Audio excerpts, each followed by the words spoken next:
fleet Prometheus dropped out of faster-than-light travel, like a hammer coming down on glass, and 247 human warships, battered and scarred and crewed by people who had been braking for 8 days, arranged themselves between the Devourer and the world it had come to eat. Cathari Prime hung in space behind them, blue and green and swirling with clouds, and on the surface, 12 billion beings watched their skies fill with sensor alerts and emergency broadcasts, and they did not know yet whether salvation or extinction had arrived. Admiral Arende stood on the bridge of the Perseverance with her fractured collarbone and her cold coffee and her steady eyes, and she opened a channel to the Scath Armada. "This is Admiral Cassia Arende of the United Human Systems, and you are in range of our guns, and you have 60 seconds to withdraw before we show you what a Death World species does when it is angry." The Scath Warlord Supreme, Guess the Unbroken, had survived the humiliation at Athen 4, and who had spent the weeks since then nursing a rage that consumed every waking thought, responded with a sound that the translator could only render as contempt and hunger combined, and he ordered his 500 warships to advance. "Well," Arende said, "I gave them a chance." She set down her coffee. "All ships, weapons free." The Battle of Cathari Prime began with the Devourer, because the bioweapon was the immediate threat, and nothing else mattered if it reached the atmosphere. The thing was the size of a small moon, and it was alive in the worst possible way, with a hide that regenerated faster than energy weapons could burn it, and a core that pulsed with a biological intelligence that understood only one directive, which was to consume everything organic on whatever world it touched. Concord scientists had theorized that the Devourer was invulnerable to conventional weapons, and that the only defense was evacuation, and the Concord had been right about the conventional part. Humans did not fight with conventional weapons. Admiral Arende gave the order, and the fleet launched the first volley of nuclear-tipped kinetic penetrators, which were railgun slugs carrying fusion warheads that detonated after impact. And these weapons were so destructive and so indiscriminate that the Concord had banned them 1,000 years ago by universal treaty. Humanity had never signed that treaty because humanity had not been invited, because humanity had been quarantined behind a wall of fear and forgotten. The first volley hit the Devourer and punched through its regenerating hide and detonated inside its body, and the explosion was so bright that automatic filters kicked in on every ship in the fleet, and when the light cleared, the Devourer was wounded with a crater the size of a city burning in its flank.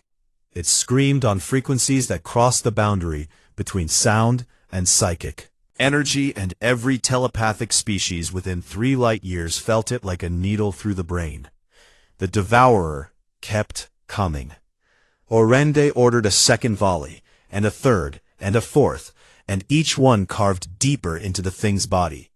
And the regeneration slowed, and the screaming grew louder and more desperate, and on the 5th volley the penetrators reached the core. The Devourer died the way a star dies, which was with a burst of light and fury that briefly outshone the sun, and the shockwave pushed the nearest human ships backward and cracked hulls that were already damaged. And it did not matter, because the planet killer was dead, and Cathari Prime was still alive. Then the Scath hit them.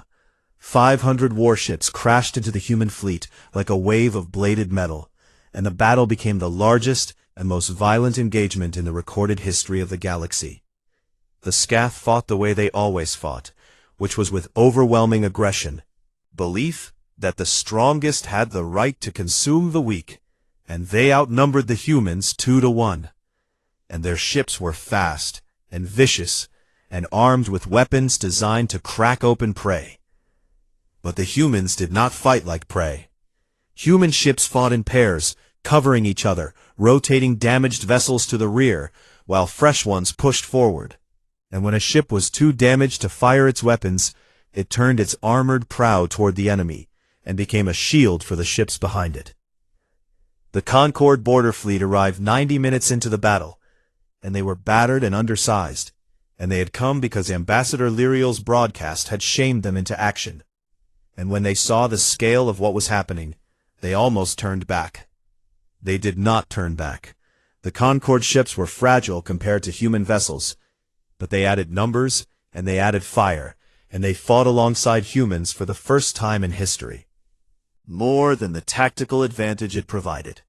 When Scath's ships were crippled, they triggered self-destruct charges, because surrender was not a concept the Dominion recognized. And Admiral Arende realized that the cargo bays of those dying ships were full of slaves from a dozen conquered species. And she gave an order that no Scath commander could have predicted. Marine boarding teams, I want you on those ships before they blow, and I want you to save everyone inside.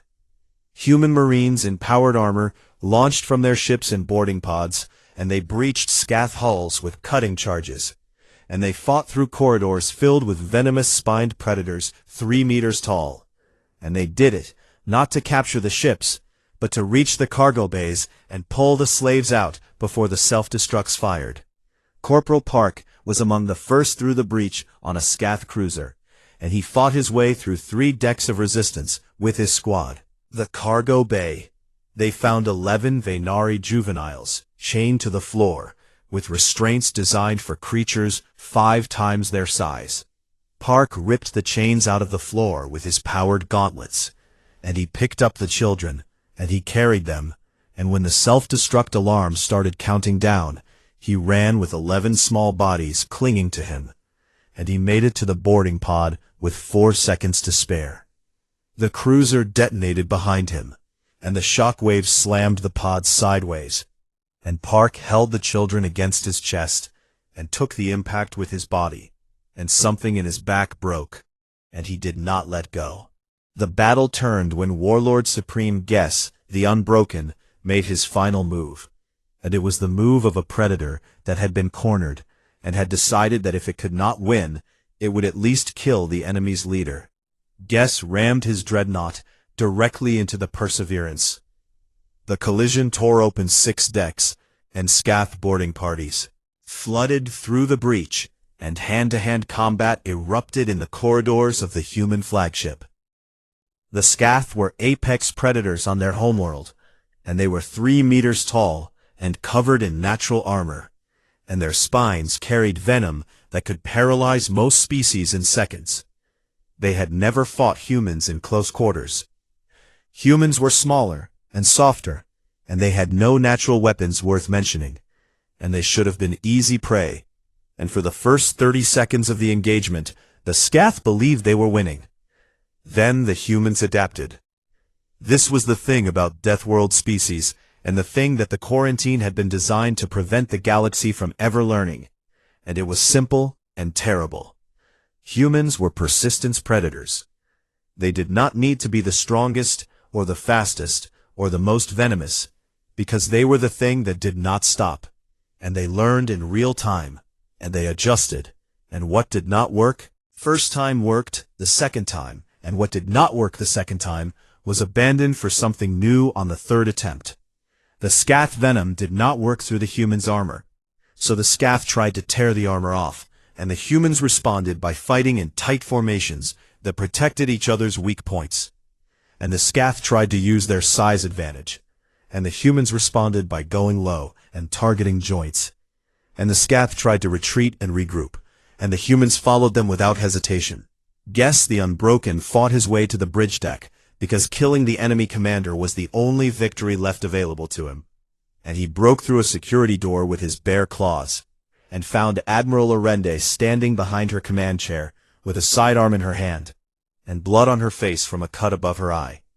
She was smaller than him by a full meter, and she weighed less than half of what he weighed, and she was injured and exhausted. At him with those steady, calm eyes, and she did not step back. Guess roared and charged, and Arende shot him 6 times in the space between his armor plates, and when he kept coming, because Scath were nearly as hard to kill as humans, she sidestepped his charge and drove a combat knife into the nerve cluster at the base of his skull. Guess the Unbroken fell on the deck of a human warship, and the last thing he saw was a small, soft creature from a quarantined hell world standing over him, and he finally understood why the quarantine had existed. The battle ended 3 hours later, when the last Scath ships either fled or were destroyed, and the silence that followed was the loudest silence Tyvan had ever heard. In the days that came, everything changed. Grand Arbiter Yulin resigned, and the ancient Palathi drifted away from the council chamber for the last time, and no one tried to stop the departure, because the time for caution and quarantine and fear had ended. The Concord formally dissolved the Sol Arm quarantine, and humanity was offered a seat on the Galactic Council, and the invitation was delivered by Ambassador Lyriel Thaleen personally, because she had fought harder for this moment than anyone. Admiral Orande attended the ceremony in a dress uniform that hid the bandages underneath, and she did not give a victory speech because she did not believe in victory speeches. Instead, she read names. She read the names of every human who died in the campaign, and there were 412 of them, and she read each name slowly and clearly, and the chamber was silent. Then she read another list. The names of every Concord citizen who died in the Scath Wars during the years when the galaxy did nothing and the beacons went unanswered. And this list was long, and it took 4 hours, and by the end, there was not a single species in the chamber that could meet her eyes. She stepped down from the podium, said nothing else, because the names had said everything. Tyvan Sarathi published his report 3 weeks later, and he titled it The Death Worlder Contradiction, and it became the most widely read document in the history of the Galactic Concord. The conclusion read as follows: They are everything we feared, and they are strong where we are fragile, and violent where we are gentle, and stubborn where we are flexible, and they eat death and breathe poison, and by every metric of civilized analysis they should be monsters. But they cross the stars not to conquer and not to consume, but because they heard someone crying for help, and they could not bear to do nothing. And I do not understand them, and I do not think I ever will, but I am alive because of them, and my world is alive because of them, and perhaps understanding is not required, and perhaps it is enough to simply be grateful. On Athen 4, 6 months later, the rebuilding was nearly complete. Had spent 3 years dying, was learning how to live again.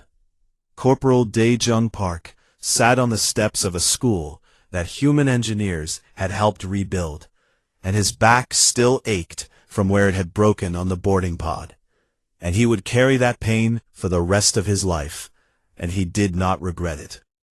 Venari children played around him in the warm light of their local star, and they were glowing again, soft blues and greens and golds, pulsing with the light that meant they were happy and safe and alive. One of the children climbed into his lap, which she did every day, because she was the same child he had carried out of the rubble of Athen 4 all those months ago. And she looked up at him with wide, luminous eyes. "Why are humans so warm?" she asked. Park smiled, and the smile was tired and honest and full of something that transcended species and language, and the vast, cold distance between stars. "Because our world tried very hard to kill us," he said, "learned to burn bright. Above them, the sky was clear and the stars were quiet. For now." The engines screamed, and the humans screamed with them, but neither stopped. Fleet Prometheus tore through space at speeds that bent the laws of physics into shapes they were never meant to hold, and the ships shook with a constant deep vibration that rattled teeth and loosened bolts, and made the bulkheads groan like living things in pain. Admiral Orende had ordered the safety limiters removed, and the engineering teams had done it with hands that were steady and faces that were pale, because every single one of them understood what it meant, and what it meant was that the ships would go faster than they were ever designed to go, and the crews inside would pay for that speed with their bodies. The acceleration pressed down on every human aboard, like the hand of something enormous and cruel, and the G-forces climbed past the point where comfort ended, and past the point where pain began, and kept climbing into territory that the human body was never meant to visit. Human bodies were strange and stubborn things, built by a planet that had spent 4 billion years trying to kill everything on it. And the species that crawled out of that crucible had bones that could bend before they broke, and blood that clotted fast, and organs wrapped in layers of protective tissue, and a nervous system that could be told to ignore pain through sheer force of will. They strapped themselves into acceleration couches, and they injected anti-hemorrhagic compounds that thickened their blood, and they bit down on mouth guards, and they held on. In the first 12 hours, 47 crew members across the fleet suffered broken ribs, and another 31 suffered fractured wrists or ankles, and the medical bays filled with people who were hurt and who refused to stop working, because stopping meant slowing down, and slowing down meant 12 billion people would die. Corporal Park spent the burn in the Marine barracks, strapped into his couch with his squad. The acceleration made his vision narrow to a tunnel, and his chest felt like something was sitting on it, and he could hear the bones in his hands creaking every time he made a fist. The Marine next to him was a woman named Sergeant Ayala, and she had blood running from her nose in a thin line that the acceleration pulled sideways across her cheek, and she looked at Park and grinned with red teeth. "How you doin'?" she asked. "Outstanding," Park lied. "Same," Ayala lied back. And that was how humans dealt with suffering, which was to look it in the eye and lie to its face and keep going. Tyvan Sarathi was aboard the Perseverance in a compartment that the crew had specially padded for him because his Kethari exoskeleton was not built for this kind of punishment. And even with the padding, he could feel his joints grinding, and the acceleration made his vision blur, and his breathing turned shallow and rapid. Lieutenant Vasquez checked on him every 4 hours, climbing through corridors where the gravity was so wrong that walking was an act of defiance. And she brought nutrient paste and water, and she re-splinted the cracks that were forming along his left forearm carapace with medical tape and steady hands. "You are injured," Tyvan said to her, because he could see the way she held her torso stiff and careful. "Just some cracked ribs," she said, in a tone that suggested cracked ribs were slightly less important than a mild headache. "How many?" "3 and maybe 4, but I would check later." "Later," Tyvan repeated. "When we get there," Vasquez said, and she smiled at him, and he realized that she meant it, and that she was genuinely planning to ignore 4 broken ribs until the mission was complete, because the mission was more important than her pain. And this was not bravery in the way Tyvan understood bravery, which was the absence of fear, but something else entirely, which was the decision to keep moving when every part of you was screaming to stop. Day 3 of the burn was when the first death happened. An engineer on the destroyer UHS Haldane suffered a cerebral hemorrhage from the sustained G-forces, and she died in the engine room with a wrench still in her hand because she had been tightening a coolant coupling when the blood vessel in her brain gave way. Her name was Petty Officer Suyin Chen, and she was 31 years old, and her crewmates carried her body to the ship's morgue, and then they went back to work because there was nothing else they could do for her except finish what she started.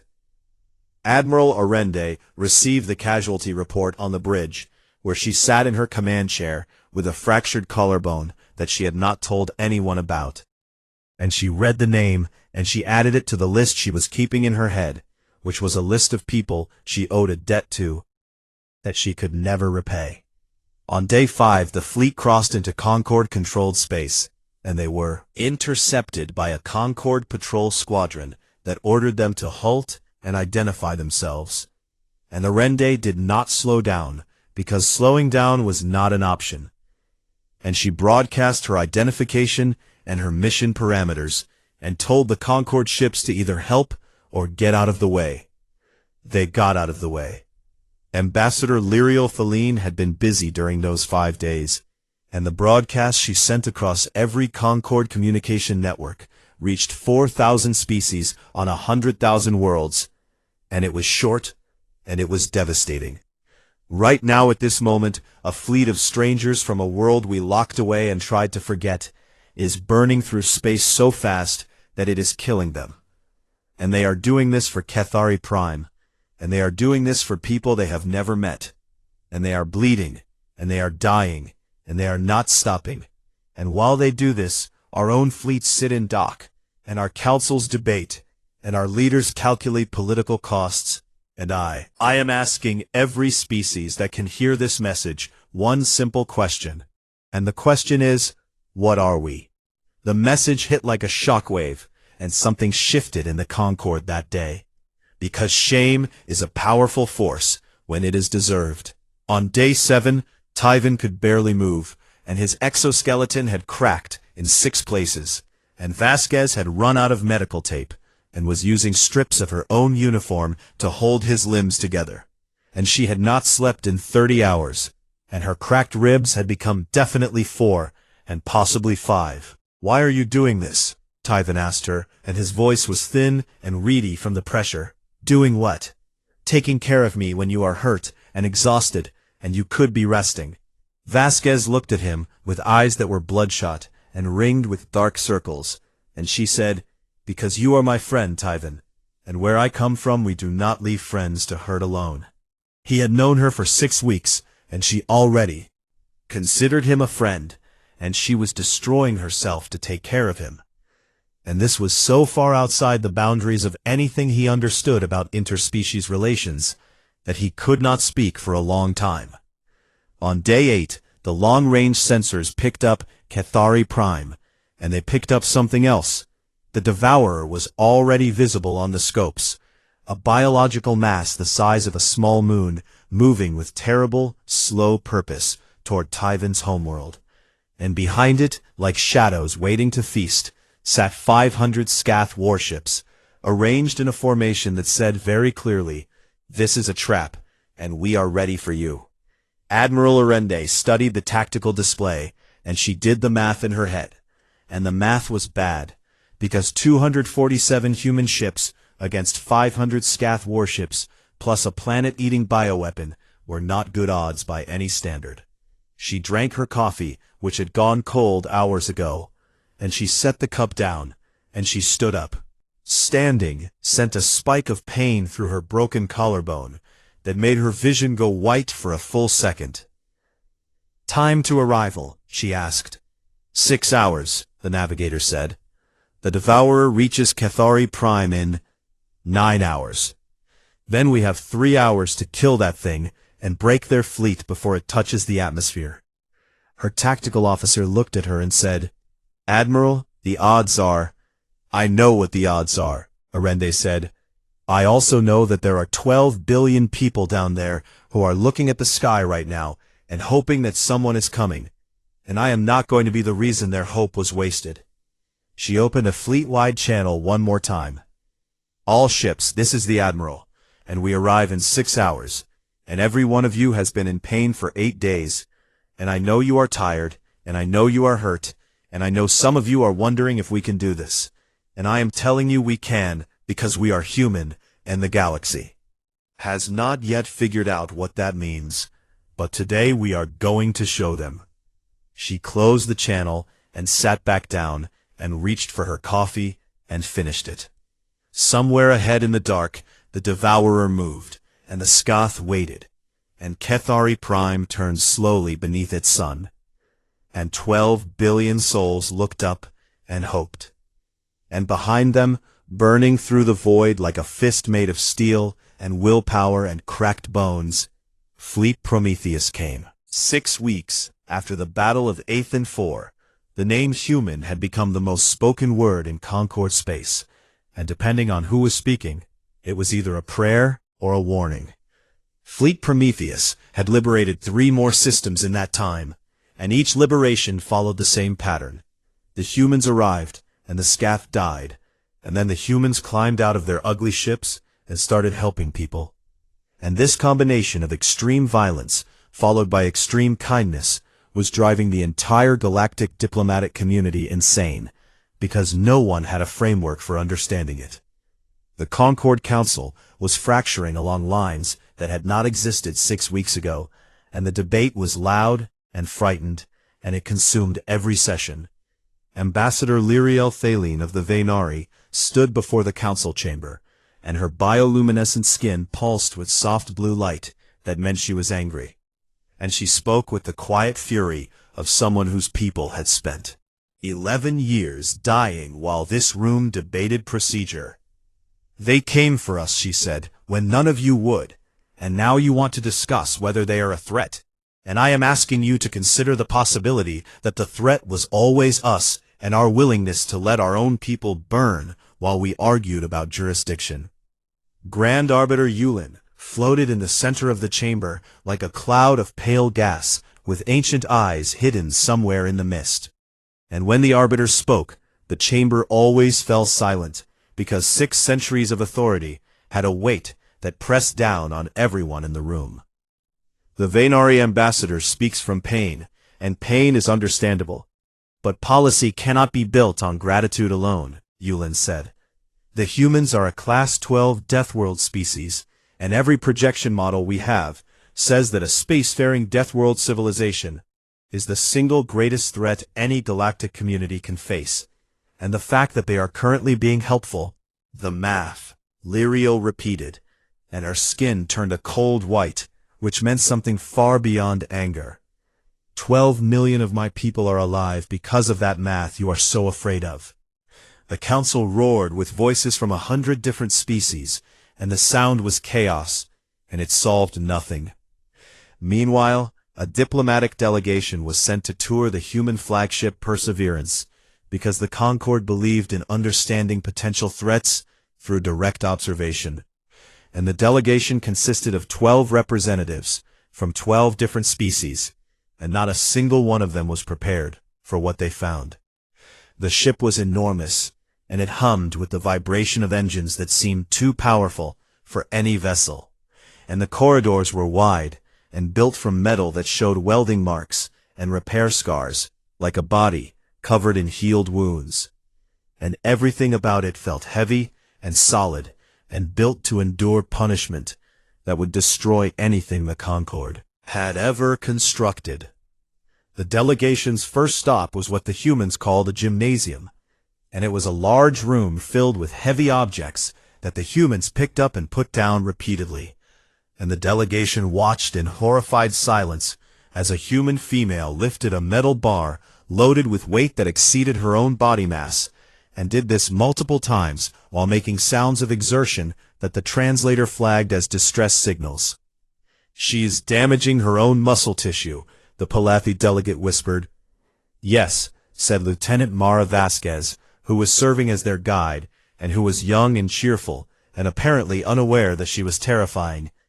"That is how we make them grow back stronger, and it is called training. You deliberately injure yourselves to become more powerful," the Cathari delegate said, and all 4 of his hands were pressed flat against his thorax in a gesture of pure disbelief. "I mean, when you say it like that, it sounds weird, but yes." The second stop was the sparring ring, where 2 humans were engaged in what Vasquez described as friendly practice, and what the delegation described in their report as ritualized combat of disturbing intensity, because the 2 humans were hitting each other with their fists and feet, and they were bleeding, and they were smiling. The third stop was the mess hall, and this was where the delegation lost one of its members, because the Ulathi ambassador, who was an herbivorous crystalline species, fainted when a human cook served grilled meat, and the smell alone was enough to trigger a panic response in 3 other delegates. Admiral Orende met the delegation in the officers' mess, and she was calm and polite, and she answered their questions with patience. And when one delegate asked if humans were aware that they were clinically insane by the standards of every psychological framework in Concord science, Orende laughed. Threat display vocalization, and 2 more delegates had to sit down. But it was Tyben Sarathi who was building the most complete picture of humanity, because he had been living among them for 6 weeks now, and he had stopped being afraid approximately 4 weeks ago, which surprised him more than anything else. He called his ongoing report the Death Worlder Contradiction, and every entry added another layer to a species that refused to make sense.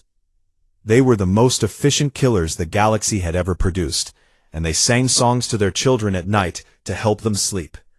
They could break bones with their bare hands, and they formed emotional attachments to machines, giving them names and talking to them as if they were alive. They consumed the flesh of other creatures, and they wept openly when one of their companion animals died of old age. They had spent most of their history at war with each other, and they had crossed the stars not to conquer, but because they heard strangers crying for help. Tyven interviewed Corporal Park one evening, while the soldier sat on an overturned crate outside a Venari shelter, cleaning his rifle with hands that were scarred and steady. "Why did you come here?" Tyven asked. "You did not know us, and you owe us nothing, and your own worlds are safe, and no one asked you to bleed for strangers." Park thought about it for a moment, and then he shrugged, which was a human gesture that could mean a dozen different things, but in this case seemed to mean that the answer was obvious. "We know what it is like to suffer," Park said. "That is why we help." Tyven wrote that down and underlined it twice, and he still did not fully understand it, but he was beginning to think that maybe understanding was not the point. Then the scath changed everything. Intelligence reports came in fragments at first, and then all at once, like a dam breaking, and the picture they painted was the worst thing Tyven had ever seen rendered in data. The Scath Dominion had activated a weapon that the Concord had hoped was only a myth. It was called a Devourer, and it was a bioengineered organism the size of a small moon. It was designed to do one thing: land on a planet and eat everything alive on the surface, down to the microbial level, until nothing remained but bare rock. The Devourer had been deployed toward Cathari Prime, Tyven's homeworld. 12 billion Cathari lived on that world, including Tyven's family and his friends and everyone he had ever known. And the Concord's remaining fleet was not strong enough to stop the Devourer. High Command was already drafting evacuation orders that everyone knew would save less than 1% of the population. Tyven could not breathe, and his exoskeleton locked up, and he stood in the intelligence center of the Perseverance, surrounded by humans who were reading the same data. What the Concord always said, which was that this was regrettable, and that committees would be formed, and that thoughts were with the affected populations.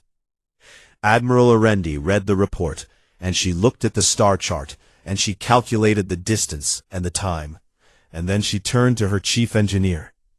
"How fast can we go if we remove the safety limiters on the engines?" The chief engineer stared at her, and Tyven could see the blood draining from the human's face, which was apparently something that happened when humans were frightened. "Admiral, that could kill crew members, and the G-forces alone would cause internal bleeding and bone fractures, and I asked how fast." The engineer swallowed hard. "We could shave 3 days off the transit time." Arendi nodded once, and picked up the ship-wide communicator, and her voice went out to every human on every ship in the fleet.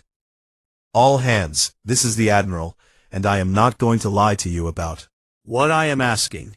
And the Skakath have deployed a planet killer aimed at Cathari Prime, and 12 billion people will die if we do not get there in time. And the only way to get there in time is to push our ships past every safety limit they were built with. And some of you will be hurt, and some of you may die, and I am asking you to do it anyway for people you have never met." She paused, and the silence on every ship in the fleet was total. "If anyone objects, speak now, and no one will think less of you." No one spoke. Orende set down the communicator and looked at Tyven, whose 4 hands were shaking so badly he could not hold his datapad. "We are coming," she said, and it was not a promise to him specifically, but to all 12 billion souls on a world she had never visited, for a species she had known for 6 weeks. Tyvan believed her, and that was the most frightening and wonderful thing he had ever felt. The colony world of Athen 4 had been dying for 3 years, and the Vaynari who lived there had stopped counting the days because counting made it worse, and hope was a luxury that ran out long before the food did. 12 million Vaynari huddled in underground shelters, while Scath warships circled above like patient vultures, and the orbital bombardment came every few hours, just enough to destroy anything they tried to rebuild, and not enough to kill them all at once, because the Scath enjoyed the slow work of breaking a species down into something that would accept slavery without resistance. The children had stopped glowing, and that was how you knew things were truly bad, because Vaynari bioluminescence was tied to emotional health, and when the light went out of a Vaynari child, it meant something inside them had given up. Then the sky changed. Admiral Cassia Orende stood on the bridge of the UHS Perseverance and watched the Athen system resolve on her tactical display as Expeditionary Fleet Prometheus dropped out of faster-than-light travel at the system's edge, with the kind of sudden violence that made space itself shudder. She was 58 years old, and she had survived the unification wars on Earth, which meant she had survived the worst thing humans had ever done to each other, and that was saying something for a species that had spent most of its history finding creative new ways to be awful to itself, before finally deciding that maybe cooperation was worth trying. She had a scar that ran from her left temple to her jaw, and she had calm, steady eyes, and she held a cup of black coffee in her right hand, because some traditions survived even the invention of starlight engines. 80 Skakath vessels in orbit around the 4th planet, her tactical officer reported. They have detected us, and they are moving to intercept. Open a channel, Orende said, not to them. The bridge crew paused. Open a channel to surface of Athen 4 and broadcast on all Vaynari emergency frequencies. The communications officer made it happen, and Orende set down her coffee and spoke in a voice that was steady and warm and carried no threat whatsoever. People of Athen 4, my name is Cassia Orende, and I am an admiral of the United Human Systems Fleet. And we received your distress beacons, and I want you to know that we heard you and we are here, and you are not alone anymore. 12 million Vaynari heard that message in their shelters, and they did not know what a human was, and they did not know where the United Human Systems existed on any star chart. But it did not matter, because someone had finally answered. The Scath commander was a warlord named Gess, and he was enormous, even by the standards of his species, which averaged 3 meters tall and were covered in armored plates and venomous spines. And he had conquered 11 worlds and eaten the leaders of 6 species, and he looked at the incoming fleet on his display, and felt something he had not felt in a very long time: uncertainty. The ships approaching him were not like anything in the Concord registry, and they were ugly and heavy and wrong in ways that made his tactical instincts itch. And he opened a channel and broadcast the standard Scath territorial claim, which was less a legal statement and more a promise of what would happen to anyone who did not turn around. Admiral Orende listened to the translation, and then she said, "All ships raise shields and charge weapons, and if they fire first, I want a response so fast they think God sneezed on them." The Scath fired first. 80 warships unleashed plasma batteries and particle beams and guided munitions in a wave of destruction that would have vaporized any Concord fleet of similar size in under 4 minutes. The human ships took the hits and kept coming. This was the thing that no species in the galaxy understood about: Death World engineering, and it was the thing that would change everything. Concord ships were beautiful and efficient, and they were built by species that evolved on garden worlds, where the weather was gentle, and the predators were manageable, and the worst natural disaster was a seasonal flood. And these species built their ships the same way they built everything else, with elegance and precision, and an assumption that nothing would go terribly wrong. Human ships were built by a species that came from a planet where everything went terribly wrong all the time. And the engineering philosophy was simple and brutal, and it could be summarized in 5 words. What if this breaks too? So everything was redundant, and everything was armored, and everything had a backup, and a manual override, and a way to be fixed with welding torches and determination, while the ship was still being shot at. The Scath plasma bolts hit the Perseverance and burned through the outer hull layer.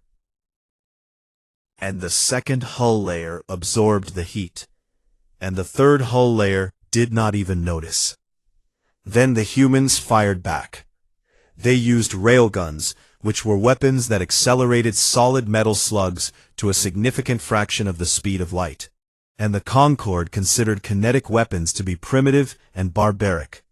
And the Scath learned in the next 90 seconds exactly how much damage a barbaric weapon could do when it hit you at 40,000 kilometers per second. Scath ships cracked open like eggs. The battle lasted less than 20 minutes, and it was not close, and it was not elegant, and it was the most violent thing the Aethan system had ever witnessed. Warlord Gess watched 6 of his ships disintegrate before he understood what was happening. And by the time he ordered a retreat, his flagship had taken 4 railgun impacts and was venting atmosphere from wounds that his damage control teams could not seal fast enough. The Scath fleet scattered and ran, and, for the first time in the recorded history of the Dominion, a Scath warlord fled from prey.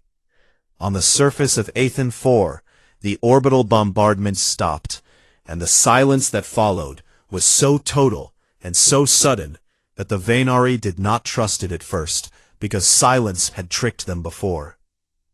Then the human ships entered orbit, and dropships began descending through the atmosphere. And they were not warships, but transports, carrying medical supplies, and food, and water, and shelter materials, and engineers. Tyvan Sarathi arrived 6 hours later, aboard a Concorde diplomatic shuttle, because High Command had decided that someone needed to observe the Death Worlders up close, and Tyvan had the misfortune of being the analyst who found the signal, which apparently qualified him for the job of standing next to the most dangerous species in the galaxy, and taking notes.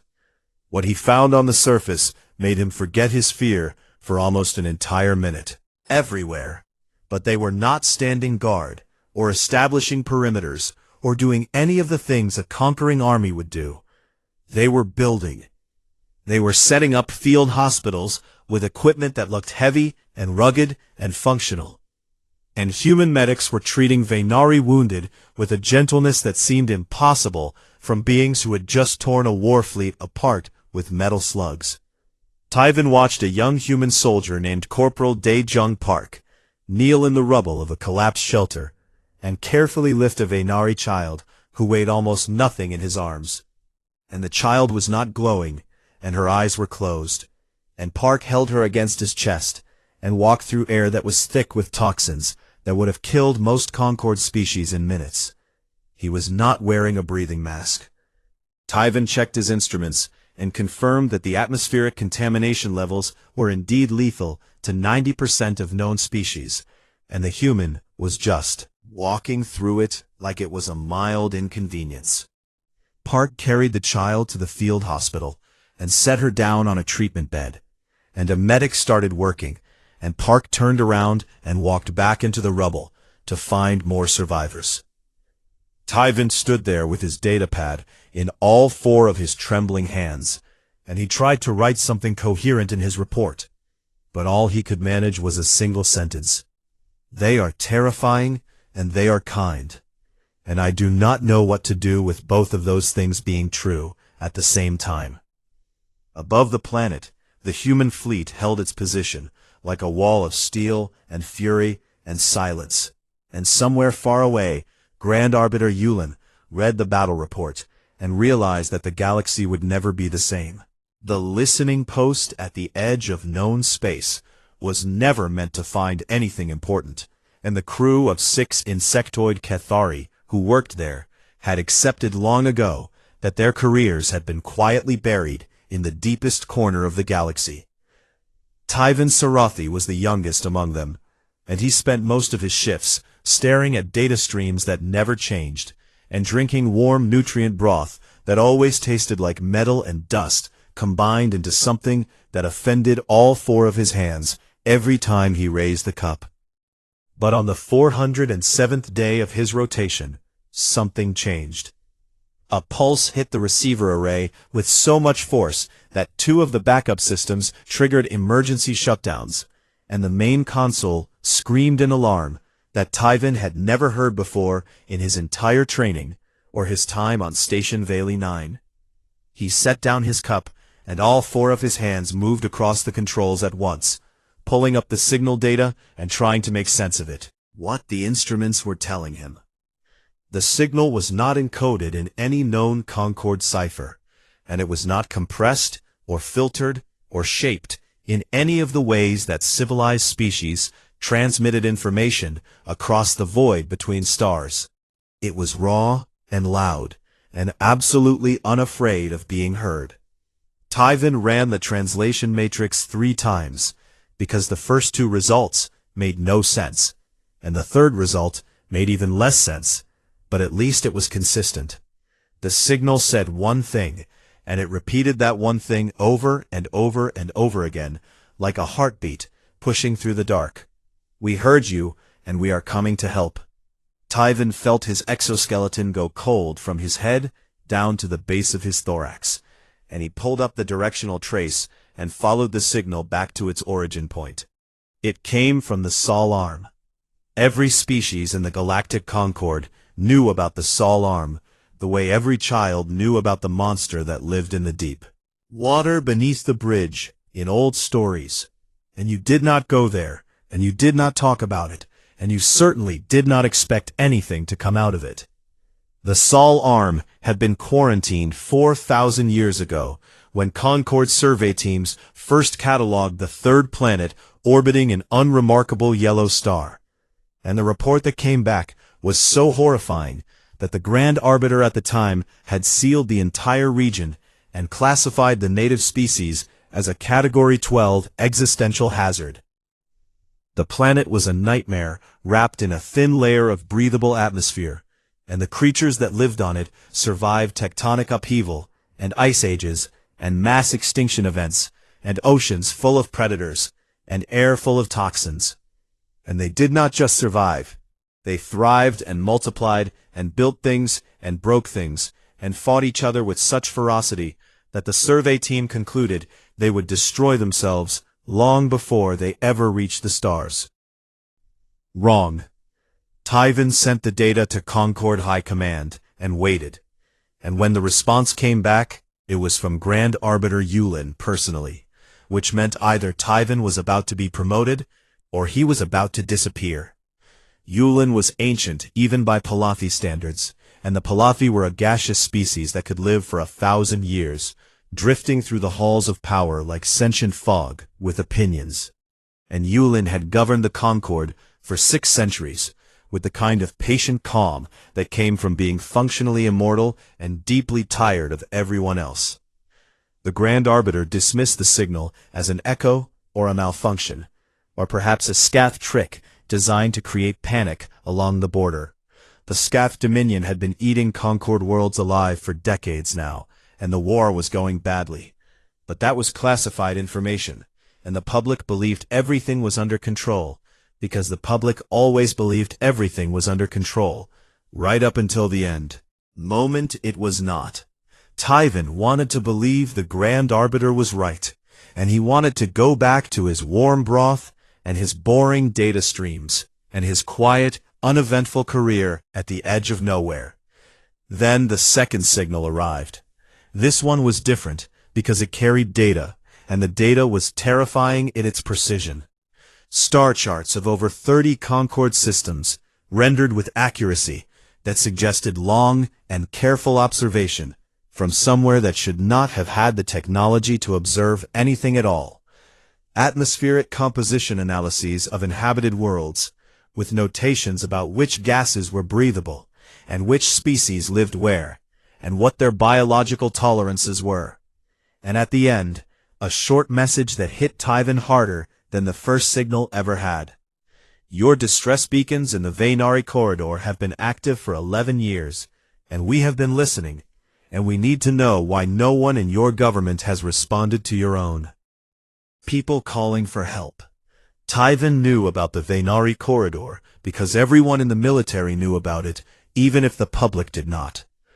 The Vaynari were a gentle amphibian species who glowed with soft bioluminescence, and they had colonized a string of worlds along the Concord border. And when the Scath Dominion pushed into that region, the Vaynari had activated emergency distress beacons and called for help. That was 11 years ago.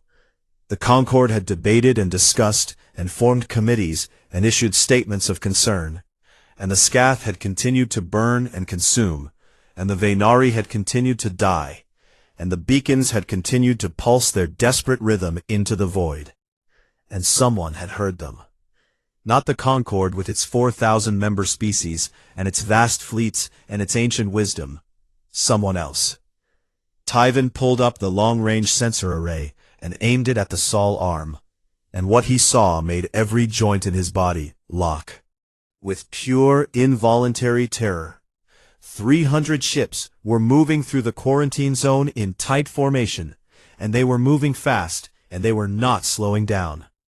The ships were ugly in a way that offended every aesthetic principle the Concord valued in spacecraft design, and they were angular and heavy, and covered in what looked like armor plating, bolted onto more armor plating, and they bristled with redundant systems and backup systems for the backup systems. They were not built for beauty or efficiency or grace. They were built by something that expected to be hit, and expected to be hurt, and expected to keep going anyway. Tyven contacted High Command again, and this time his message was short. The quarantine has failed, and they are coming, and there are 300 of them, and Grand Arbiter, I do not think they are going to ask for permission. He sat back in his chair and watched the icons move across his screen like a slow tide rolling toward a shore that had never known waves, and he thought about the message buried in that second signal. Why has no one responded? He did not have an answer, and he suspected that when the beings behind those ugly, magnificent, terrible ships arrived, they would want one. The stars in the Sol arm burned the same as any other stars, but Tyven could not shake the feeling that tonight they burned a little brighter and a little angrier than before, and somewhere out there, in the dark between worlds, something old and fierce and patient was finally done waiting.